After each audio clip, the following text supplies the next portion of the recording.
morning, mates. I am the continuation of John Paul. I report of John Paul Ano. My name is Nicolas J. Balasi and my report is okay. By removing, concealing, or destroying in a whole or in part any record, office file, document, or any other papers. So, dito nito lang. Kani siya topic kay siya.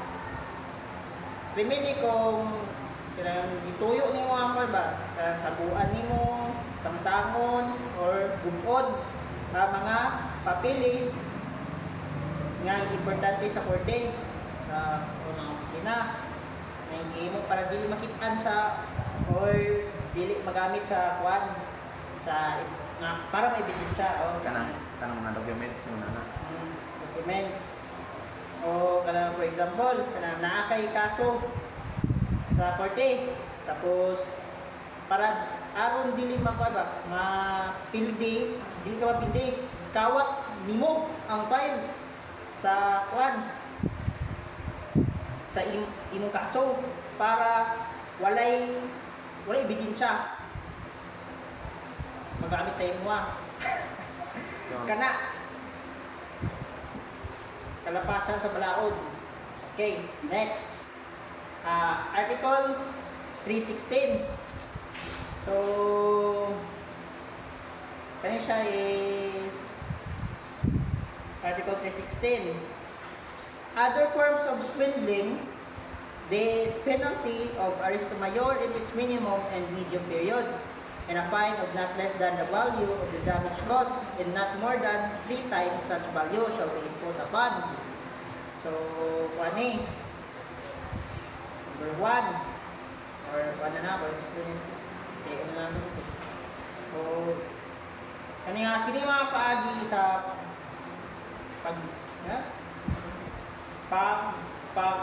basta pagbayad sa yuta na lang para sa yun o property kung bayad sa yuta nang ipamigya isibutan anak so kanang nakayuta imo kada kung magpakaraon magpakaraon laon ganang mo lang giangkon imo yuta gyangkon tapos angkon bro day tapos imo gibaligya ibrinda nimo sa bangko bisag dili imuha ang na okay na kay penalty is arresto mayor minimum o medium period kanang usa ka bulan ay 1 month 1 day and 4 months and 20 days okay multa ka na sa katong kung pila gibayad sa damage ba or kanang dili mo lang sa 3 times sa gibuhi kaya na 100,000 mahimo siya 300,000. Okay, next. Any person who pretending to be owner any person to be owner of any real property shall convey, sell, encumber, or mortgage the same. Number 2, any person who knowing that the real property is encumbered shall dispose of the same although such encumbrance be not recorded. Number 2, kanang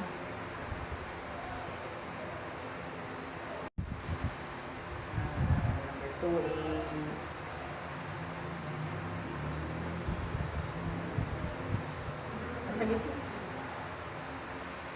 any person knowing that the owner of any personal property who shall wrongly take it from its lawful possessor to the prejudice of latter or any third person. And number 4 is any person who to the prejudice of another shall execute any fictitious contract. So, means kung fictitious, kada gama-gama ra. walay basyan na kumagawa ra gud those for use document na. And the person who shall accept the compensation given him under the belief that it was in payment of service rendered or labor performed by him when in fact he did not actually perform sa service.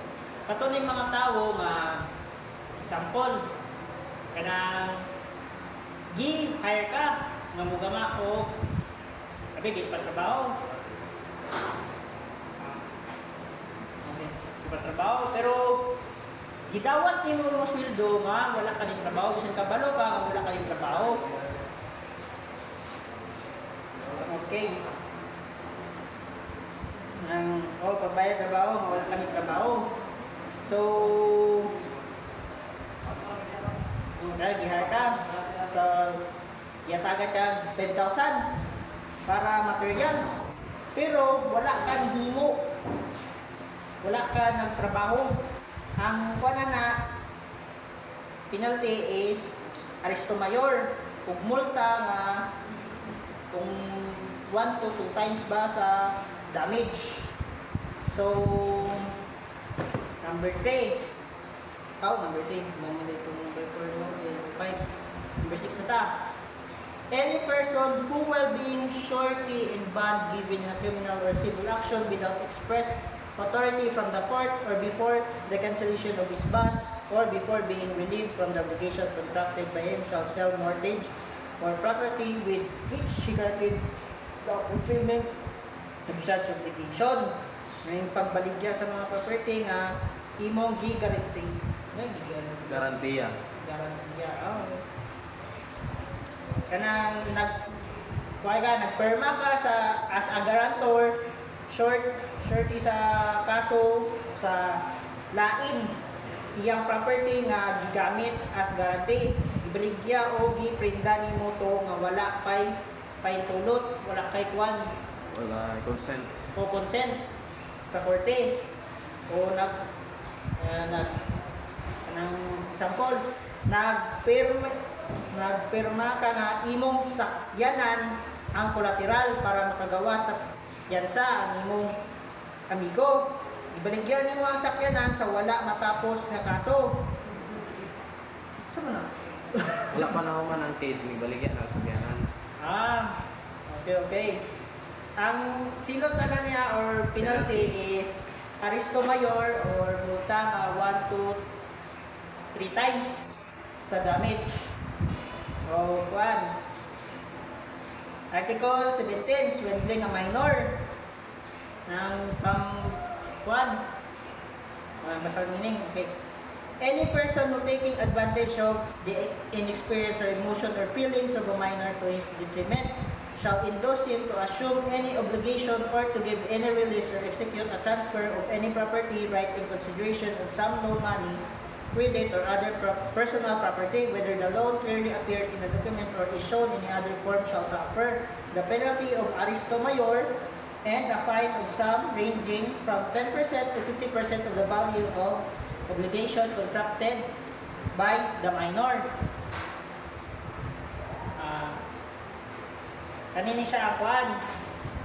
Bisayon mo na ito, kuhan siya ba? Ipasagdan mo ang kabata, yung bata, na siya kuhan ba, kanang ka-inexperience or kanang wala pa yung kakalibutan. Ayaw.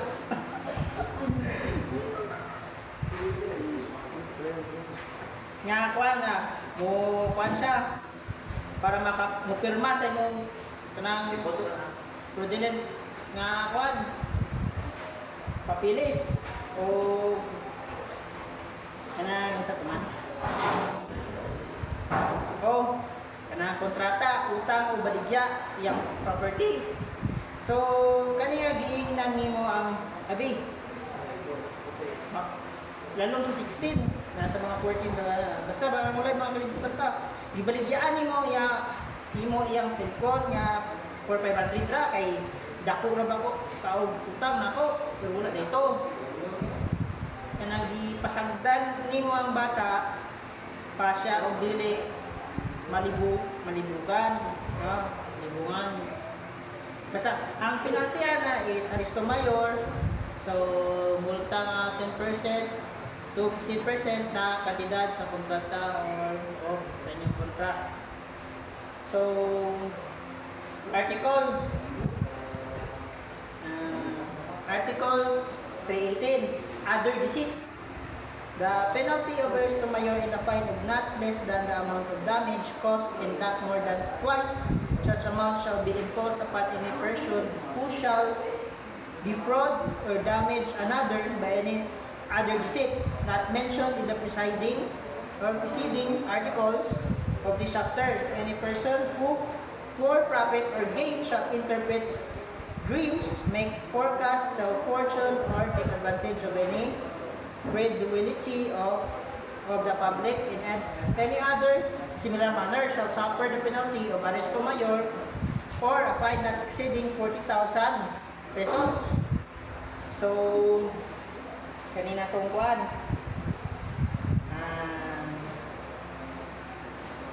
na mga kuan klase-klase na nga mga pagpanguwat kaya ng fortune telling. Example, kung kanang mo siya giuwat ba na pagtuo ayaw pagtuo sa tao sa mga baba nang swerte ko no dahil ko mong tamgo may iwan na alas tapos mubayad ko no ka para mawala na sa iwan ng malasan o nga na swerte ko na pinabuhi bato bla bla bla na. Tapos ang yakuna na is Aristo Mayor. Tapos a fine of di mo na or not exceeding 40,000 pesos. So na. So article next is article 319. Chapter 7 na ta, chattel mortgage. Ano yung article 319 is removal, sale, or pledge of mortgage. Mortgage na namit, no? Mortgage, okay. Mortgage property. The penalty or Aristo Mayor or a fine amounting to twice the value of property shall be imposed upon. So, kaning any person who shall knowingly remove any personal property mortgage under the chattel one in which it was located at the time of the execution of mortgage without the written consent of the mortgage or his executors, administrator, or assigns or kanang gitago ba nimo ang imong giprinda nga butang sa laing probinsya na wala pay paintulot sa nagprinda na or kaning number 2 is any mortgagor who shall sell or pledge personal property already pledged for any part thereof under the terms of the chattel mortgage law without the consent of the mortgagee written on the back of the mortgage and noted on the record hereof in the office register of deeds in province where such property is located. So, paano siya nang gibaligya nimo tapos giprinta or nimo pag-usab ang butang na printa na nga wala pa written consent. Ang penalty na niya is Aristo Mayor or multa fine of 2 times of the value of the property. For example, palit pa niyo ba 20,000 to 40 or palit pa niyo 100 to 200,000 yung nana. Ay nana. O imo mo to. Tama na to sir. Okay na.